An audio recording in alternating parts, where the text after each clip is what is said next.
The announcement for the next Forza Horizon game could be coming very soon. We already kind of know what the location is, which people are excited for, and we could be seeing more about this in the next month. As we know, Xbox is trying to bring over console games to the PC experience, to the PC handhelds, and it looks like they're going to be doing it via emulation as one of the ways. We have some information on that. Call of Duty Black Ops 7, the campaign has no difficulty options, which is an interesting take. And Unreal Engine 5 is taking its hits on the PS5 Pro, which is actually not looking very, very good right now for games that are using Unreal Engine 5, especially when you're paying the prices you're paying for a console right now in a PlayStation 5 Pro over $750. You think it would be better, but it isn't. We'll look at the frame rates on that and just what is happening with that, plus more, plus other things to go over. Lots to talk about today. If you do enjoy daily gaming news and content, hit the subscribe, share the video, like all that stuff really does help the channel out. For now, let's get into it.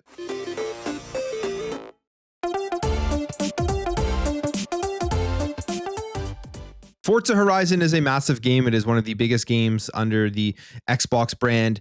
It sells well everywhere. It was a top-selling game even when it released on PlayStation, which is not surprising. But people are waiting here for Forza Horizon 6 because Forza Horizon 5 now has been out for a while, and it is about time here that they're going to be giving us the next entry into the series.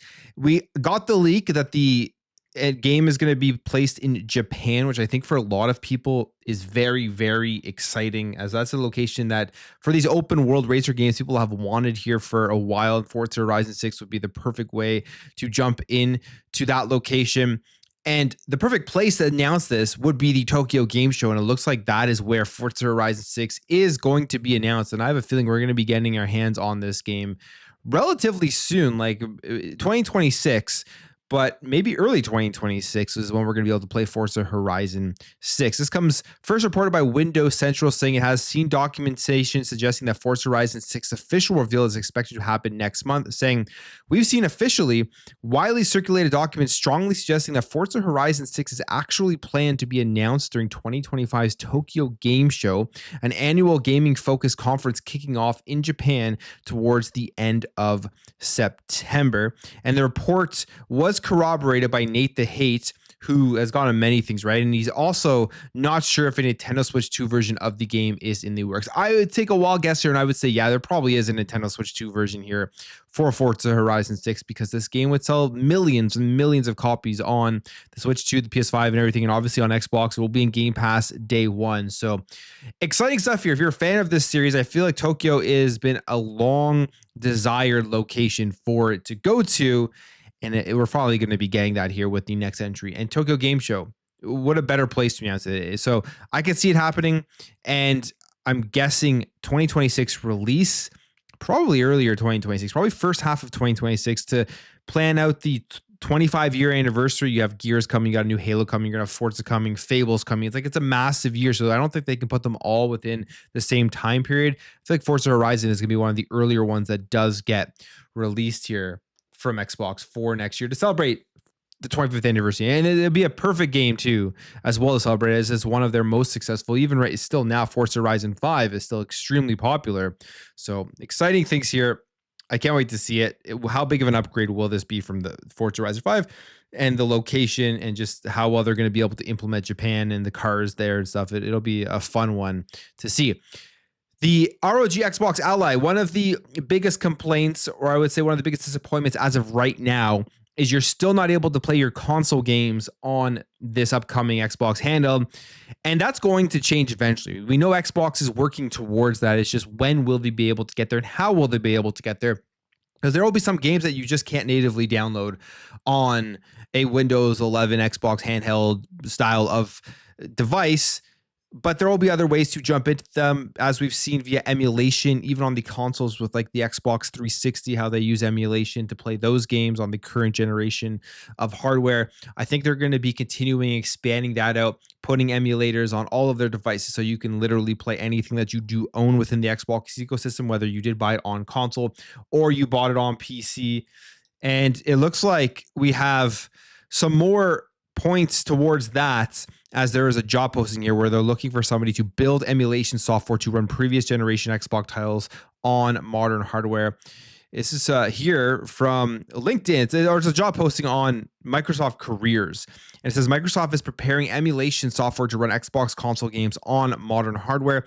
It is expected that Xbox console games will eventually be playable on multiple devices, including Windows PCs. And in the responsibilities, build emulation software to run previous generation Xbox titles on the modern hardware. And right now, they are no longer accepting applications. So I guess someone has already gotten that position, or they've hired for it, or whatever it is. But there's going to be somebody right now currently, there's going to be a team, I would say, currently working on how can we get console games onto the Xbox ROG Ally, the next handheld that comes out, the next partner device that comes out. How can we get the current console games that are 360, OG Xbox, Series X and S, Xbox One? How can we get all of those titles to run no matter where you are?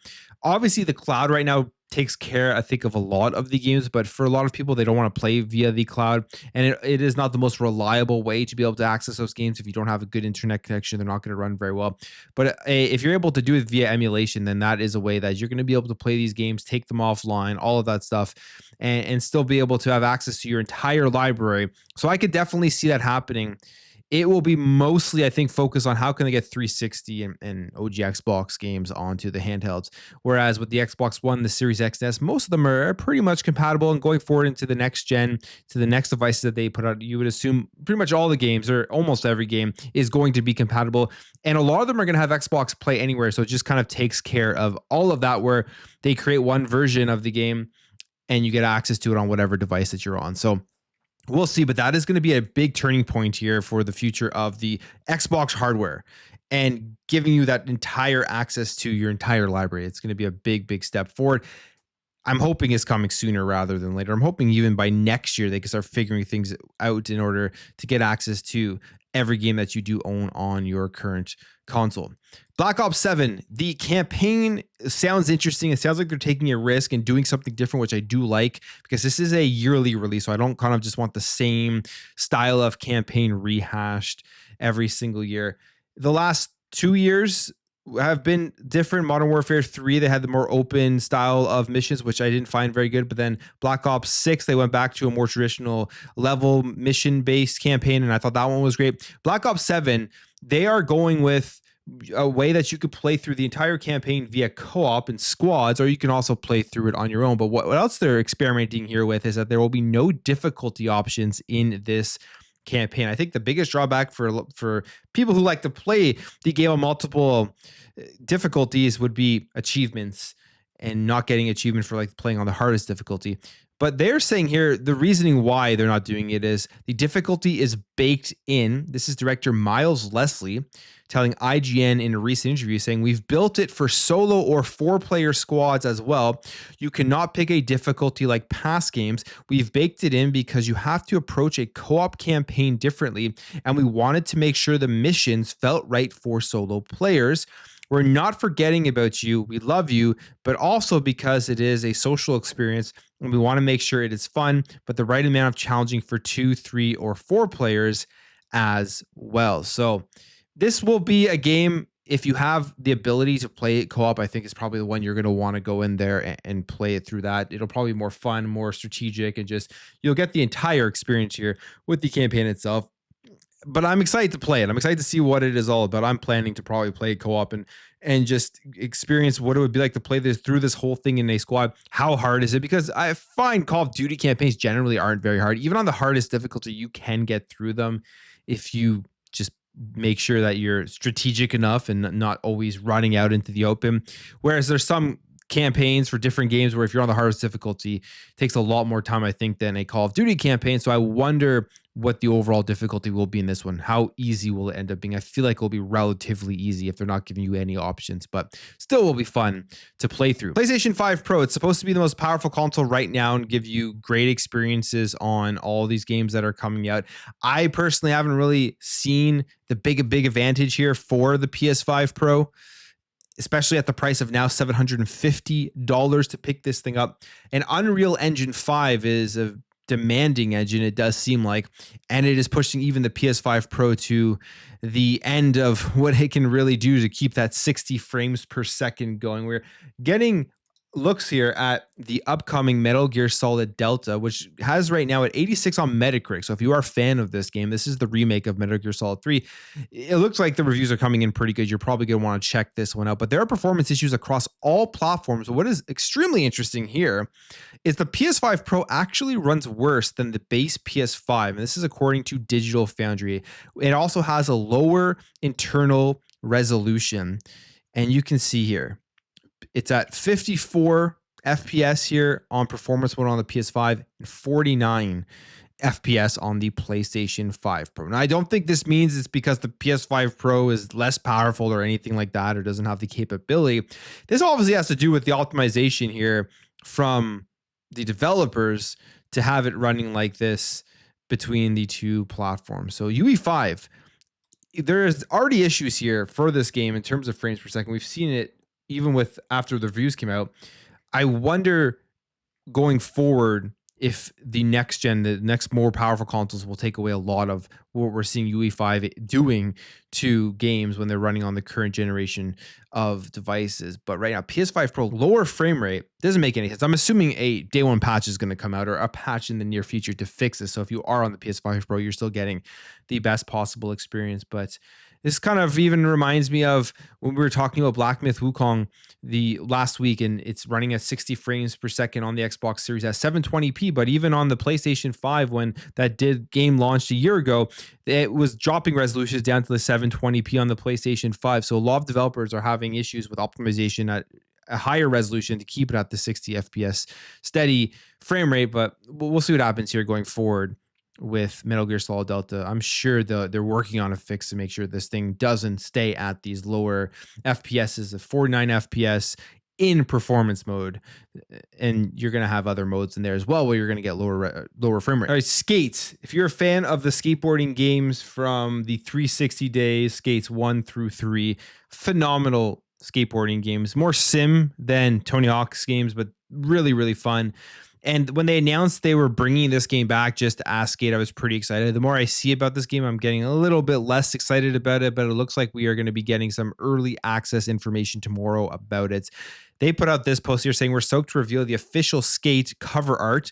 Come back on Tuesday, August 26th. We're giving you the early access release date. See you then. So they're going to give us more information about this game. This game has been in play test for a while, so a lot of people have already tried it out and I guess given their feedback to try and improve it. But this is a big entry here into the series. I wonder if they're going to be able to bring it back and get the same feeling that the first Skate games had, because those were very good and I would say kind of revolutionary from what people were expected when they were playing games like Tony Hawk. You went into Skate, it was more sim. You really had to try to land your tricks in a more realistic manner and stuff like that. So I hope that this one is staying along those lines.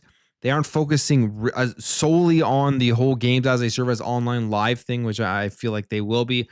But if the gameplay is fun, there's probably still going to be something there.